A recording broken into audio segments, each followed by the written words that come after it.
Bonjour à tous et à toutes, merci de nous retrouver sur Malaika, votre magazine. Aujourd'hui nous avons un sujet passionnant, découvrez-le avec moi aujourd'hui.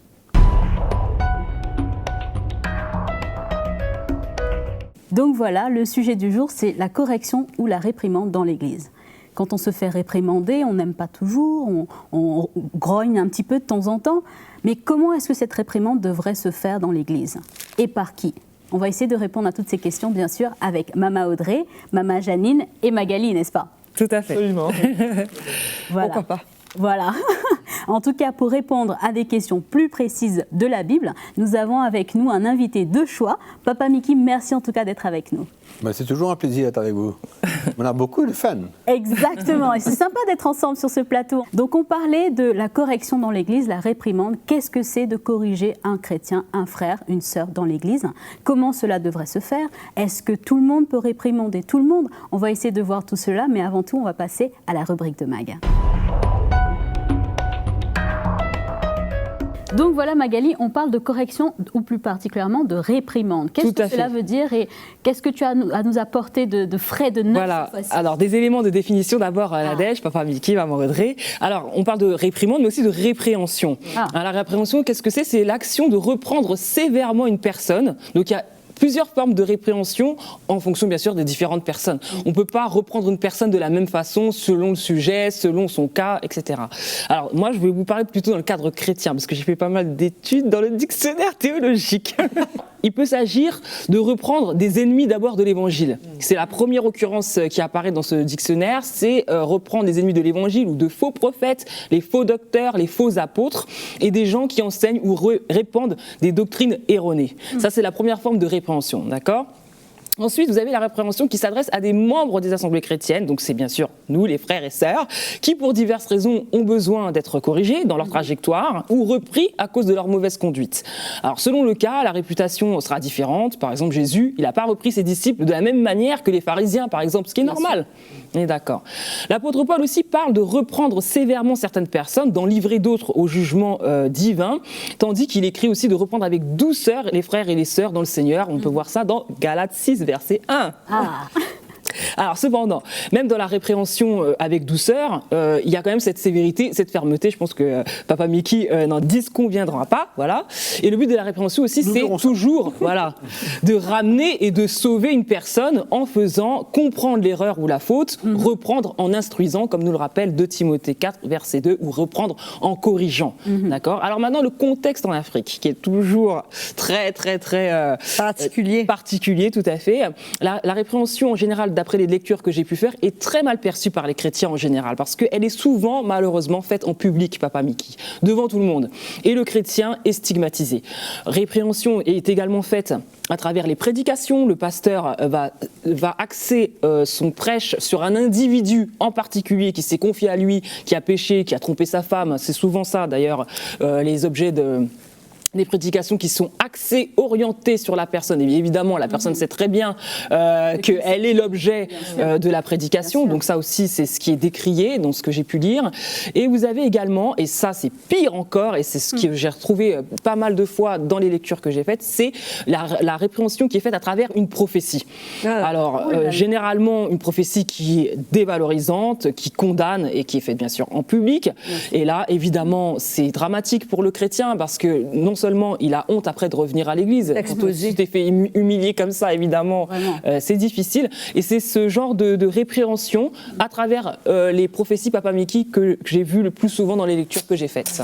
Il y a plusieurs points que Magali soulève, qu'on va justement revoir avec Papa Mickey tout à l'heure, mais avant tout, Maman Janine, à Kinshasa, est-ce que c'est vraiment le cas quand on parle par exemple de réprimande publique, de prophétie utilisée quelque part comme un outil de réprimande? C'est tout à fait ce que Magali vient de décrire.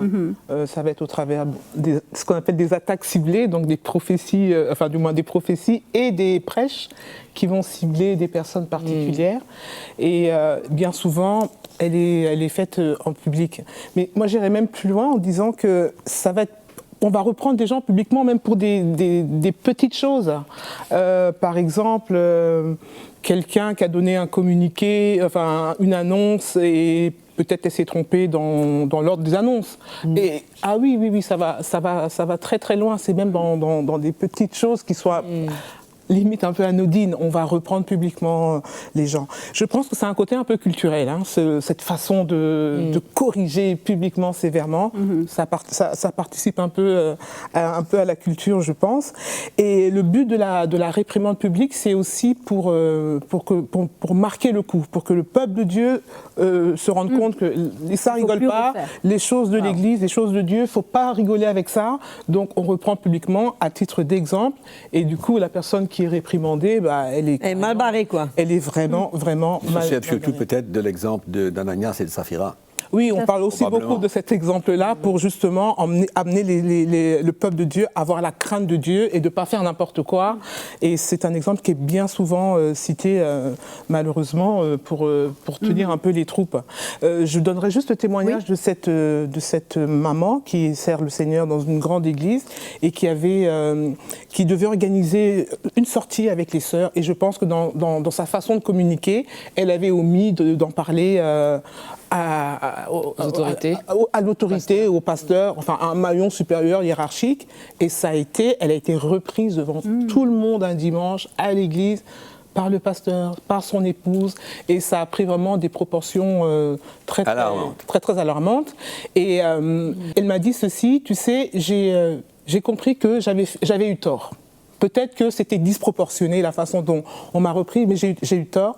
Et j'ai regardé au Seigneur, j'ai dû crier au Seigneur parce que c'était tellement difficile pour elle. Et elle a dit: Seigneur, délivre-moi, je ne veux pas garder du non-pardon, je ne veux pas garder, malgré ce que j'ai été humiliée. Et ça lui a pris du temps quand même, elle m'a avoué, mais elle a fini par pardonner le pasteur. Oui, c'est sa seule solution, mais ça ne donne pas raison non plus à ceux qui l'ont traité de cette façon. Ça ne donne pas raison du tout, d'autant plus que ça pouvait se traiter autrement, ça pouvait se traiter en privé. Il n'avait rien à traiter, c'était une erreur de passage. Voilà. Moi, j'aimerais rebondir justement par rapport à ça. C'est un très bon exemple. Maman Audrey, quelle serait la différence entre réprimander ou corriger quelqu'un et juger, presque d'apposer une sentence sur une personne, comme c'est le cas de ce qu'on entend avec Maman Janine et Magali? Écoute, je pense que Mickey, tu pourrais peut-être répondre à cette question-là, toi. Oui, moi je trouve alarmant la manière que la réprimande et la correction se fait dans beaucoup d'églises. Et souvent, c'est sans connaître vraiment la vérité, sans arriver à pouvoir ressentir qu'est-ce qui se passe dans le cœur de l'individu. C'est un peu agir comme les pharisiens, qui ont attrapé cette femme en flagranterie d'adultère, n'ont pas voulu savoir qu'est-ce qui s'était passé, la souffrance qu'elle avait, quel était le problème, et finalement, heureusement qu'elle a rencontré Jésus qui avait un autre cœur. Donc ça, c'est malheureux que dans les églises africaine ou bien ailleurs, il y a ce sentiment de condamnation, d'accusation, de jugement et de punition. C'est ça qui est le plus dramatique, c'est la punition. C'est comme si que quand quelqu'un a passé à côté, il faut qu'il soit puni pour sa faute. C'est ça. Donc alors là, finalement, dans sa punition, on l'expose publiquement. On expose sa faute, on expose son erreur, son péché publiquement. Et finalement, il y a comme un département dans l'Église pour les prisonniers. Oui. Pour ceux qui sont faibles, pour ceux qui sont tombés, pour ceux qui ont chuté, qu'importe quoi. Là, il faut que tout le monde sache leur état. C'est terrible. Oui, et on les met, souvent on les met dans un endroit réservé pour... À l'arrière, derrière l'église. À l'arrière, on les met dans un endroit réservé pour eux, pour que tout le monde sache. Mais ce n'est pas le cœur du Seigneur, c'est pas l'Esprit de Dieu, c'est la loi, c'est le légalisme, c'est comme les pharisiens, il n'y a pas de cœur là-dedans, c'est appliquer la parole de Dieu comme une lettre, et c'est clair, la lettre tue. Mais moi je crois qu'avant même d'essayer de reprendre quelqu'un, il faut connaître la vérité totale. Il faut aller en profondeur, qu'est-ce qui s'est passé, parce que souvent on peut entendre des accusations qui viennent à gauche et à droite, et sans tarder, on appelle le frère ou la sœur, et on lui dit, ben voilà, tu as fait ça, tu as fait ça, tu as fait ça, et puis la punition va suivre. Oui. C'est pas possible de traiter les chrétiens de cette manière. Exactement. C'est pas le cœur du Seigneur du tout. Tu as mentionné un verset tout à l'heure dans Timothée, censurer, exhorter, reprendre avec douceur et en instruisant. Ça, c'est le cœur du Seigneur. Et tu parlais de la sévérité. Moi, je crois que la sévérité, ça se manifeste non pas par des paroles, mais selon le ministère que le Seigneur te donne, selon la place d'autorité dans l'esprit. Parce que ce mot autorité-là, c'est un mot que je n'aime pas trop, parce que les gens utilisent cela pour pouvoir exercer leur ministère. Donc, il faut faire bien attention à tout cela. Bien sûr. Alors, moi, je crois que reprendre, corriger quelqu'un, tout cela, c'est pour un seul but. Non pas pour le diminuer, ni pour l'écraser, mais pour l'encourager. L'encourager à reprendre sa route. Il a fauté, il a fait une erreur. Reprendre sa route. Comme Paul dit concernant celui qui a commis l'inceste, de le accepter afin qu'il ne se décourage pas. Exactement. Et c'est très important. Moi, je pense que, comme Mickey disait la vérité, c'est bon, la justice, mais c'est comment est-ce que la réprimande est faite. Voilà. C'est l'esprit de l'Évangile, c'est le cœur du Seigneur. Il faut faire très attention à l'esprit de l'Ancien Testament. On n'est pas dans l'Ancien Testament, où les choses se faisaient d'une manière drastique, d'une manière radicale. On est dans le Nouveau Testament. Bien sûr. Et le Seigneur dit même, attention à ce qu'on ne cause pas la chute d'un des plus petits. Il serait mieux de mettre quelqu'un qui cause sa chute, mettre un cordon autour de son cou qu'on le jette dans la mer. Puisque ces petits que le Seigneur a sauvés, beaucoup d'entre eux, ils s'éloignent de l'Église, ils quittent la présence du Seigneur, ils quittent la famille de Dieu, puisqu'ils sont... écoutez, qu'est-ce qui est plus normal qu'un jeune chrétien, pour qu'un jeune chrétien tombe? Mais il n'y a rien de plus normal qu'un jeune chrétien tombe. Il faut faire la différence. Voilà, c'est ça que j'aimerais. Il faut faire la différence. Voilà. Un chrétien qui tombe, c'est ça. Et quelqu'un qui veut persévérer. Et quelqu'un qui pratique le péché, qui aime son péché, il continue là-dedans. Alors il y a les instructions claires de la part de Jésus lui-même, qui a dit, mais si quelqu'un a péché, va et reprends-le entre toi et lui seul. S'il t'écoute, tu as gagné ton frère. C'est ça le but, de le gagner, de l'emmener à la repentance, à reprendre son chemin avec le Seigneur. Il est tombé et ça s'arrête là. Et moi, je crois que les pasteurs ont besoin de comprendre quelque chose quand on parle de cette correction. Parce que, premièrement, Jésus a dit... Comment tu peux voir la paille dans l'œil de ton voisin quand tu as une poudre dans ton C'est ça. C'est bien grave. Alors, moi, je crois qu'en toute situation, il faut bien examiner les choses. Et il faut avoir le cœur du Seigneur. Ça, c'est absolument important. Parce qu'autrement, on détruit les chrétiens. Il y a des milliers de chrétiens aujourd'hui qui errent dans le monde parce qu'ils ont été blessés, exposés, etc. Donc, il faut faire la différence entre quelqu'un qui pratique le péché. Mais lui, il faut aller jusqu'au bout. Voilà. Et là, Jésus dit, il nous donne 3 chances. 3 chances. S'il ne t'écoute pas, prends notre frère avec toi et va lui parler. Maintenant, s'il refuse d'écouter, viens à l'église. S'il refuse d'écouter l'église, qu'est-ce qu'on fait?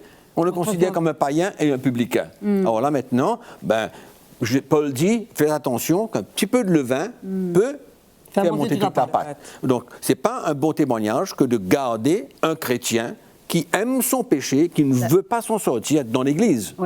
Parce qu'en ce moment-là, c'est le compromis et c'est admettre que l'Église du Seigneur devient un club où tout le monde fait ce qu'il veut, on pêche, on sort, on repart, etc. Mais puisqu'on parle de correction, il faut vraiment avoir une ligne de conduite, c'est-à-dire avoir le cœur du Seigneur et ne pas bousculer les gens, les casser, les détruire. C'est pas possible. Même ce que tu dis, Mickey, même ce que tu dis, de le reprendre les 3 façons que le Seigneur a dit. Mais il faut que ce soit bien fait, ça. Même la première façon que tu reprends, là. Si tu arrives et que tu écrases le frère, tu vas le voir, le Seigneur a dit, il faut que tu te repentes, on ferme toutes les portes. Bien sûr. Et si après tu viens le faire devant l'église d'une manière arbitraire, je sais pas quoi, tu perds le frère.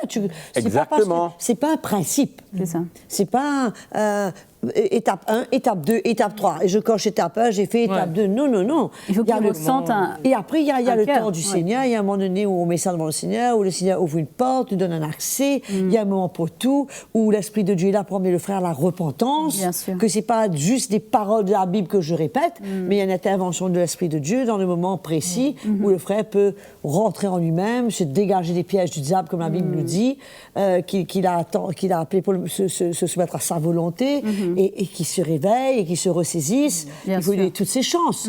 Et surtout pas avec un élément de condamnation et de culpabilité. Parce que très souvent, les chrétiens utilisent l'élément condamnation et culpabilité pour pouvoir confronter et aider ses frères.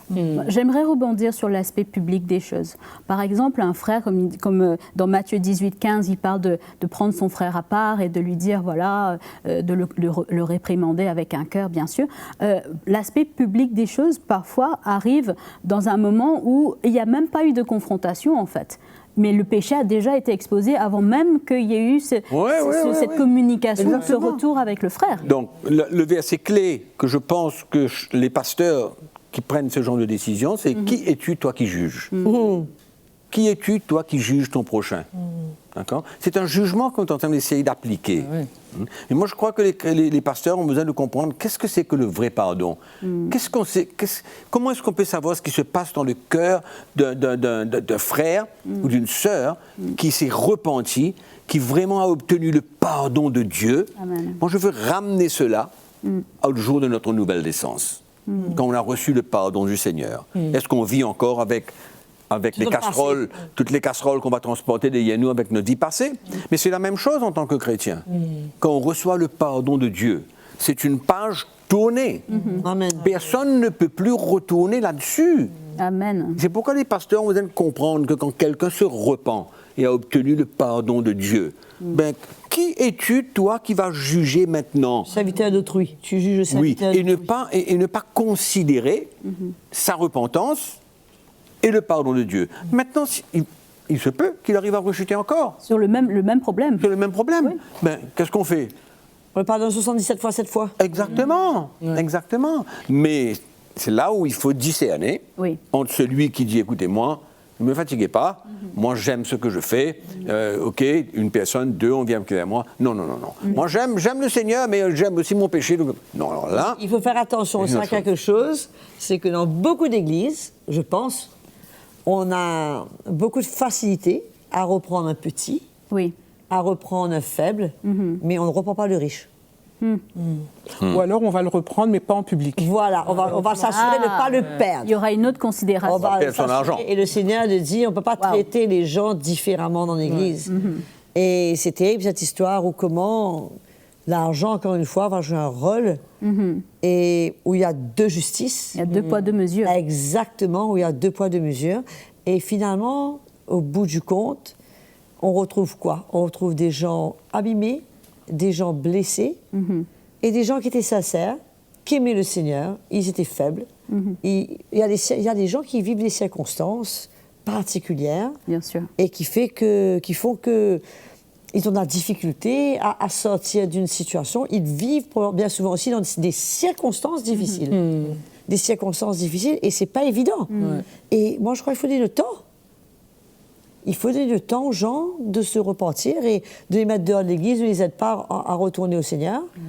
D'entendre l'évangile ne peut que les aider et d'être en présence du Saint-Esprit, en présence du Seigneur, peut tellement facilement. Le Seigneur peut emmener quelqu'un à se repentir sans que personne n'ait rien à dire. Tout à fait, ça c'est vrai. Ça, c'est vrai. Le Saint-Esprit est plus que capable de nous convaincre de péché, de justice et de jugement. Et il est là, il fait son travail mieux que tous. Et il le fait correctement. Moi, j'ai une question, Maman Audrey, et surtout Papa Mickey. Qu'en est-il d'un ancien ou d'un pasteur qui pêche? Comment est-ce que cette réprimande ou cette correction devrait se faire? Alors moi, je crois, premièrement, il faut avoir une accusation de la part de au moins 2 ou 3 témoins, que la parole de Dieu nous dit dans l'épître de Paul à Timothée. Quand cela est clarifié, est clair, les preuves sont là, et que le frère admet, quand il se repent de cette situation, d'accord, sa situation doit être exposée devant les autres anciens de l'Église.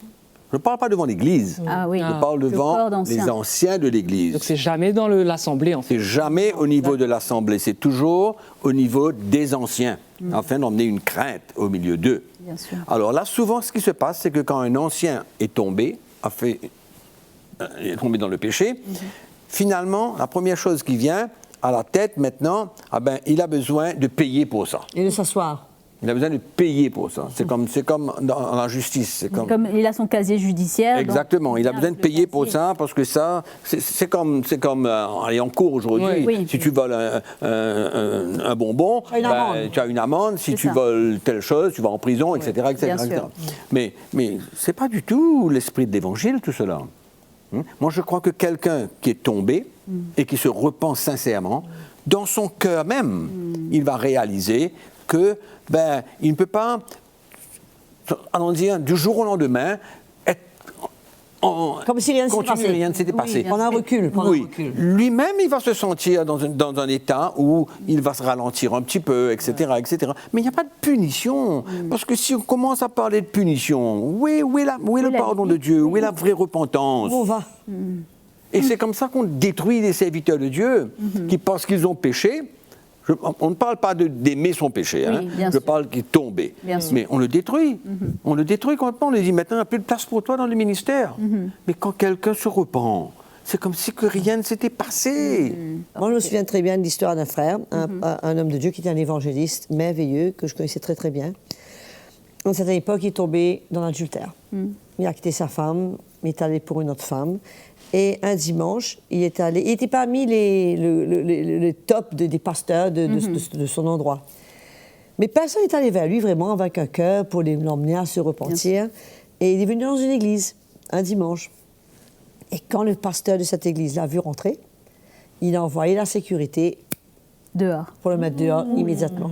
Mon Dieu. Le pire, c'est que quelques années après, ce même pasteur est tombé dans l'adultère. Lui aussi. Lui est tombé dans l'adultère et il s'est assuré que son église le comprenne, l'accepte avec sa nouvelle femme et il est toujours dans le ministère aujourd'hui. Donc vraiment 2 poids 2 mesures dont voilà. vous parlez. Et l'autre frère, lui non. Mais je ne crois pas qu'aucun de ses pasteurs collègues ait eu le courage, c'est pas un frère qui est dans une église avec des anciens, il avait un ministère d'évangéliste, et a eu le courage d'aller le voir pour les écoutes, mon frère, qu'est-ce qu'on peut faire pour t'aider? Lui tendre la main pour le tirer de là où il est. Bien sûr. Mais par contre, tu te parlais tout à l'heure justement entreprendre et juger. C'est ça. Mais là, il a eu carrément un jugement sans aucune chance. La sentence était irrévocable. De se repentir. Il était une croix rouge sur lui par tout le corps de Christ, repoussé, mais vraiment, à aucun moment le cœur du Seigneur n'a été exprimé envers lui afin qu'il puisse se repentir et retourner, puisqu'il était puissamment utilisé par le Seigneur. Excuse-moi, mais le peuple de Dieu a besoin de comprendre la manière que le Seigneur veut reprendre et encourager un chrétien qui tombe sur la bonne voie. Le peuple de Dieu a besoin de comprendre cela. Il ne doit pas juste accepter qu'on traite son frère, sa sœur de cette manière. Subir. Il doit avoir un enseignement qui vient clair de la part des serviteurs de Dieu concernant la repentance, le pardon, etc. Mais ça n'existe pas aujourd'hui. C'est pourquoi les pasteurs, allons dire, ils utilisent. Il y a une marque d'autorité dans leur vie pour se positionner comme la justice de l'Église, comme quoi qu'ils représentent Dieu. Donc ils sont juges et ils veulent se faire voir. Manifester cette autorité. Ils veulent se faire voir comme quelqu'un d'autorité qui combat pour Dieu, qui fait les choses de la part de Dieu, qui emmène la justice de Dieu, qui emmène la vérité de Dieu, mais dans tout autre esprit. C'est pas ça, c'est vraiment la loi qui fait que les gens sont là par crainte et beaucoup de gens... Pas la crainte de Dieu, la crainte de l'homme. La crainte de l'homme. C'est le joug de l'homme. C'est le joug de l'homme, exactement. Et j'ajouterais aussi que c'est aussi le fait qu'ils utilisent la prophétie. Parce que quand tu utilises une prophétie, c'est Dieu qui parle. Et c'est comme ça que les irrévocable. Voilà, c'est irrévocable. C'est pas le pasteur qui parle, mais c'est directement Dieu qui s'adresse à moi. Et ça, c'est terrible. Et une chose alarmante aujourd'hui, c'est comme tu as dit tout à l'heure, ou Magali, qu'on utilise des choses que nous connaissons et nous emmenons cela dans la prédication. Tout à fait. dans la prédication. Mais il n'y a pas suffisamment de choses pour prêcher dans la parole de Dieu, pour essayer de prêcher chez les gens et la condition des gens. C'est que finalement, on garde encore des choses dans notre cœur vis-à-vis de ce frère qui est tombé. Exactement. Donc, l'Église, c'est quoi? L'Église, c'est un lieu de refuge. C'est un lieu où on ressent l'amour de Dieu, Amen. le cœur de Dieu, où on ressent l'esprit de l'Évangile. Et pas un endroit où on a peur de venir, on a peur que le pasteur nous dise des choses. Mais non, il faut que l'Église soit un endroit où les chrétiens viennent se réfugier et goûter à l'amour de Dieu. Je ne dis pas qu'il faut pas parler de la vérité. On parle la vérité. Mais on ne peut pas détruire le peuple de Dieu. C'est pas possible. Il faut arriver à porter le cœur du Seigneur dans tout. C'est pourquoi on a besoin d'un message, on a besoin de l'Évangile, le vrai message de l'Évangile de Christ, pour pouvoir emmener nous tous, pasteurs et serviteurs de Dieu, à être brisés devant le Seigneur, à être humbles devant le Seigneur et à considérer nos frères et nos sœurs comme pas plus grands que nous. Amen. C'est pas possible que quand quelqu'un tombe, c'est un grand bouleversement ce qui se passe là. Tout à fait. Non, mais c'est pas possible. Il faut que l'Église soit vraiment un endroit où le chrétien, il est faible, il tombe, ok, il y a de la place pour lui pour se relever et continuer. Amen. Il n'y a pas de jugement sur sa vie. Amen. C'est vraiment un cœur de grâce que je ressens là, Papa Mickey, et je pense que beaucoup seront encouragés. Exactement. Nous sommes malheureusement arrivés au terme de notre émission, Maman Audrey, et on va passer au mot de la fin.